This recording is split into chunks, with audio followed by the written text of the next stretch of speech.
ഹരേ കൃഷ്ണ. എല്ലാവർക്കും മാധവത്തിലേക്ക് സ്വാഗതം.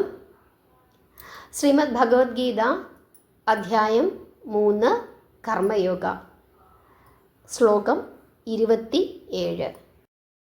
പ്രകൃതി ക്രിയമാണാനി ഗുണൈഃ കർമാണി സർവശഃ അഹങ്കാര വിമൂഢാത്മാ കർത്താഹമിതി മന്യത്തെ. എന്താണ് ഭഗവാൻ ശ്രീകൃഷ്ണൻ പറയുന്നത്? പ്രകൃതിക്ക് അനുസൃതമായ ഗുണങ്ങളാലാണ് എല്ലാവിധ കർമ്മങ്ങളും ആചരിക്കപ്പെടേണ്ടത്. എന്നാൽ മൂഢാത്മാക്കൾ താനാണ് കർമ്മം ചെയ്യുന്നവൻ എന്ന് ചിന്തിക്കുന്നു. ഇതാണ് ഈ ശ്ലോകത്തിൻ്റെ അർത്ഥം.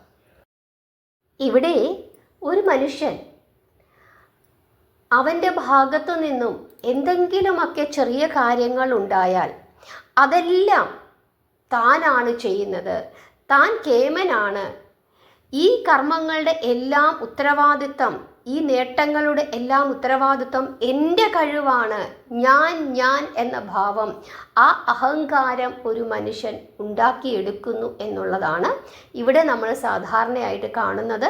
എല്ലാത്തിനും എന്തെങ്കിലും ഒരു നേട്ടമുണ്ടായിക്കഴിഞ്ഞാൽ അതിൻ്റെ ഉത്തരവാദിത്വം നമ്മൾ സ്വയം അങ്ങ് ഏറ്റെടുക്കും. എന്നാൽ എന്തെങ്കിലും ഒരു കുറവ് വന്നാലോ അതൊന്നും ഞാനല്ല, എൻ്റെ കൂടെ നിന്ന മറ്റുള്ള ആളുകളുടെ കുഴപ്പം കൊണ്ട് അങ്ങനെ സംഭവിച്ചതാണ് എന്ന് പറയാനാണ് സാധാരണ ഒരു മനുഷ്യന് എപ്പോഴും ഇഷ്ടം. എന്നാൽ ഇതൊന്നും നമ്മളുടെ കഴിവല്ല. ആത്മാവിനെ മറന്നുകൊണ്ട് ഒരു അഹങ്കാരി ഇങ്ങനെ പ്രവർത്തിക്കുന്നു. അങ്ങനെ പ്രവർത്തിക്കരുത് എന്നാണ് ഇവിടെ ഭഗവാൻ പറയുന്നത്. പ്രകൃതിക്ക് അനുസൃതമായ ഗുണങ്ങളാലാണ് എല്ലാവിധ കർമ്മങ്ങളും ആചരിക്കപ്പെടേണ്ടത്. എന്നാൽ വിഡ്ഢികൾ അല്ലെങ്കിൽ അഹങ്കാരികൾ ഇതെല്ലാം താനാണ് കർമ്മം ചെയ്യുന്നത്, ഇതിൻ്റെ എല്ലാം ഉത്തരവാദിത്വം എനിക്കാണ്, എൻ്റെ കഴിവ് കൊണ്ടാണ് ഇതെല്ലാം ചെയ്യാൻ സാധിക്കുന്നത് എന്ന് സാക്ഷാൽ ആത്മാവിനെ, പരമാത്മാവിനെ, ഈശ്വരനെ മറന്നുകൊണ്ട് ഒരു മനുഷ്യൻ അഹങ്കരിക്കുന്നു. അതാണ് ഇവിടെ ഭഗവാൻ ഉദ്ദേശിക്കുന്നത്. ഇവിടെ അർജുനൻ പറയുന്നുണ്ട്, എനിക്ക് യുദ്ധം ചെയ്യാൻ പറ്റില്ല. അവിടെ എനിക്ക് യുദ്ധം ചെയ്യാൻ പറ്റില്ല എന്നാണ് പറയുന്നത്. അവിടെയും ഞാൻ എന്ന ഭാവം ഉണ്ടാകുന്നുണ്ട്. എനിക്ക് ദോഷമുണ്ടാകും. ഞാൻ എൻ്റെ ബന്ധുക്കളോട് യുദ്ധം ചെയ്താൽ, എൻ്റെ ഗുരുജനങ്ങളോട് യുദ്ധം ചെയ്താൽ ആളുകൾ എന്നെ കുറ്റം പറയും. അവിടെയും ഞാൻ എന്ന വ്യക്തിക്ക് വളരെയധികം പ്രാധാന്യം കൊടുക്കുന്നു. അവിടെ അർജുനൻ മറന്നു പോകുന്ന ഒരു കാര്യമുണ്ട്. സാക്ഷാൽ പരമാത്മാവായ ഈശ്വരനാണ് അർജുനനെ കൊണ്ട് ഇതൊക്കെ ചെയ്യിപ്പിക്കുന്നത്. ഈശ്വരൻ്റെ അനുഗ്രഹമില്ലാതെ ഒരു കാര്യം പോലും അർജുനന് ചെയ്യാൻ സാധിക്കുകയില്ല എന്ന കാര്യം അർജുനൻ അവിടെ മറന്നു പോകുന്നു. ഇതിനു മുമ്പ് പലരോടും അർജുനൻ യുദ്ധം ചെയ്തിട്ടുണ്ട്. അതെല്ലാം എൻ്റെ കഴിവ് കൊണ്ട് ഞാൻ നേടിയെടുത്തതാണ് എന്ന ഒരു അഹങ്കാരം അർജുനന് പലപ്പോഴും ഉണ്ടായിട്ടുണ്ട് താനും. അതുകൊണ്ടാണ് താനാണ് ഇതെല്ലാം ചെയ്യുന്നത്, തൻ്റെ കഴിവ് കൊണ്ടാണ് ഇതെല്ലാം ഉണ്ടാകുന്നത് എന്ന ചിന്ത ഉള്ളത് ആർക്കാണ്? വിഡ്ഢികൾക്കാണ്, മൂഢന്മാർക്കാണ് എന്നാണ് പറയുന്നത്. അഹങ്കാരം കൊണ്ടാണ്, എൻ്റെ കഴിവ് കൊണ്ടാണ് എന്ന് പറയുന്നത്. അതുകൊണ്ട് നമ്മൾ ഓരോരുത്തരും നമ്മുടെ കർമ്മങ്ങൾ ചെയ്യുമ്പോൾ അതെല്ലാം ഈശ്വര പൂജയായി കണ്ട് ചെയ്യണം. ഒരിക്കലും ഞാൻ എന്ന് പറയുന്ന നമ്മുടെ ഈ ഒരു ദേഹത്തിന് കൂടുതൽ പ്രാധാന്യം കൊടുക്കരുത്. ആത്മാവിന് പ്രാധാന്യം കൊടുത്തുകൊണ്ട് കർമ്മങ്ങൾ ചെയ്യുക. പ്രകൃതിക്ക് അനുസരിച്ചിട്ടുള്ള കർമ്മങ്ങൾ ചെയ്യുക. ഓരോരുത്തരും അവരവർക്ക് പറഞ്ഞിട്ടുള്ള കർമ്മങ്ങൾ, ഇവിടെ അർജുനന് പറഞ്ഞിട്ടുള്ള കർമ്മമാണ് ക്ഷത്രിയ ധർമ്മം. ആ ധർമ്മം ചെയ്യാൻ ഒരു ബ്രാഹ്മണന് സാധിക്കുകയില്ല. ചിലർ ജന്മം കൊണ്ട് ബ്രാഹ്മണനായിരിക്കും, പക്ഷെ കർമ്മം കൊണ്ട് അവൻ ക്ഷത്രിയനായിരിക്കും. അങ്ങനെയുള്ള ഒരാളാണ് പരശുരാമൻ. ജന്മം കൊണ്ട് ബ്രാഹ്മണനാണ്. ദ്രോണാചാര്യർ ജന്മം കൊണ്ട് ബ്രാഹ്മണനാണ്, പക്ഷെ കർമ്മം കൊണ്ട് അവരൊക്കെ ക്ഷത്രിയ കർമ്മമാണ് ചെയ്യുന്നത്. ചിലർ ക്ഷത്രിയനായി ജനിക്കും, പക്ഷേ അവർക്ക് ഭരിക്കുവാൻ, യുദ്ധം ചെയ്യാനുള്ള കഴിവ് കാണില്ല.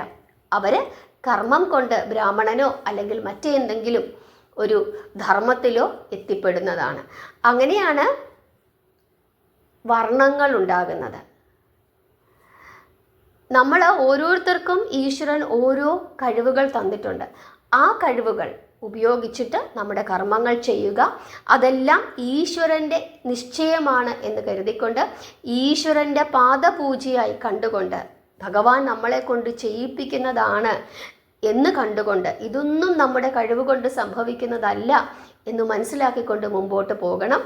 അതായത് ഭഗവാൻ ശ്രീകൃഷ്ണൻ സ്വർഗാരോഹണം ചെയ്തു കഴിഞ്ഞതിനു ശേഷം അർജുനന് ദിവ്യാസ്ത്രങ്ങളൊന്നും ഓർമ്മ വന്നില്ല എന്നും അർജുനൻ അയച്ച അമ്പുകൾ വേടന്മാർ പിടിച്ചെടുത്ത് ഒടിച്ചു കളഞ്ഞു എന്നും പറയുന്നുണ്ട്.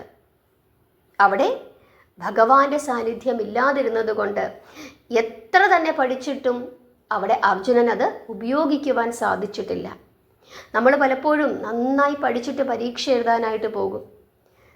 അവിടെ ചെന്ന് പരീക്ഷാ ഹാളിൽ ഇരിക്കുന്ന സമയത്ത് പഠിച്ചതൊന്നും ഓർക്കില്ല, അല്ലെങ്കിൽ പഠിച്ചതൊന്നും പരീക്ഷയ്ക്ക് ചോദിക്കുകയുമില്ല. എന്തുകൊണ്ടാണ് അങ്ങനെ സംഭവിക്കുന്നത്? ഒരല്പം അഹങ്കാരം നമ്മുടെ ഉള്ളിൽ കടന്നുകൂടിയത് കൊണ്ടാണ് അങ്ങനെ സംഭവിക്കുന്നത്. അതുകൊണ്ട് പ്രകൃതിക്ക് അനുസരിച്ചിട്ടുള്ള കർമ്മങ്ങൾ ചെയ്യുക. ഓരോരുത്തർക്കും പറഞ്ഞിരിക്കുന്ന കർമ്മങ്ങൾ ഈശ്വര പൂജയായി കണ്ട് ചെയ്യുക. എല്ലാം എൻ്റെ കഴിവ് കൊണ്ടാണ് എന്ന് അഹങ്കരിച്ചുകൊണ്ട് ചെയ്യാതിരിക്കുക.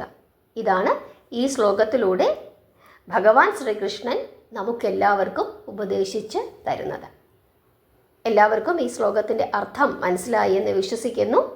നാമം ജപിക്കുക, പ്രാർത്ഥിക്കുക. നാമജപം കൊണ്ട് മാത്രമേ ഈ യുഗത്തിൽ നമുക്ക് രക്ഷയുള്ളൂ. ഭഗവാൻ വളരെ കൃത്യമായി പറഞ്ഞിട്ടുണ്ട്, പൂജകൾക്കും യജ്ഞങ്ങൾക്കും ഒന്നും കലിയുഗത്തിൽ വലിയ പ്രാധാന്യമില്ല. കാരണം പൂജകളും യജ്ഞങ്ങളും ചെയ്യുവാൻ അറിയാവുന്ന ആചാര്യന്മാർ വളരെ വളരെ കുറവാണ്. അതുകൊണ്ട് തന്നെ പലപ്പോഴും നമ്മളൊക്കെ അബദ്ധത്തിൽ ചെന്ന് ചാടും എന്ന് ഭഗവാൻ ശ്രീകൃഷ്ണൻ പറഞ്ഞിട്ടുണ്ട്. സ്വർഗാരോഹണ സമയത്താണ് ഇക്കാര്യം പറഞ്ഞത്. കലിയുഗത്തിൽ നാമജപത്തിന് മാത്രമേ പ്രാധാന്യമുള്ളൂ എന്നും നിരന്തരം നാമം ജപിച്ചുകൊണ്ട് വേണം എന്നെ പൂജിക്കുവാൻ, അർച്ചിക്കുവാൻ എന്ന് പറഞ്ഞിട്ടുണ്ട്. അതുപോലെ തന്നെ നമുക്ക് പറ്റുന്ന രീതിയിലുള്ള പുണ്യങ്ങളൊക്കെ ആർജിച്ച് മുമ്പോട്ട് പോകണം.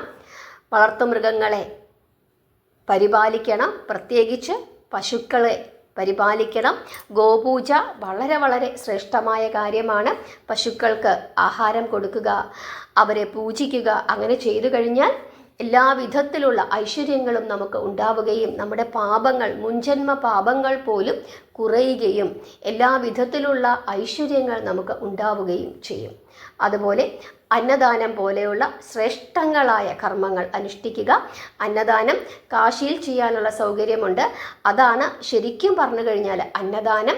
പാവങ്ങൾക്ക് ഭക്ഷണം കൊടുക്കുക, അത് എവിടെയായാലും പാവങ്ങൾക്ക് ഭക്ഷണം കൊടുക്കുക. അല്ലാതെ വീട്ടിൽ വയറു നിറച്ച് ആഹാരം കഴിക്കാനുള്ളവർക്ക് കൊടുക്കുന്ന ആഹാരമെന്ന് പറയുന്നത് അത് പ്രസാദമൂട്ടാണ്. അക്കാര്യം പ്രത്യേകമായിട്ട് ശ്രദ്ധിക്കുക.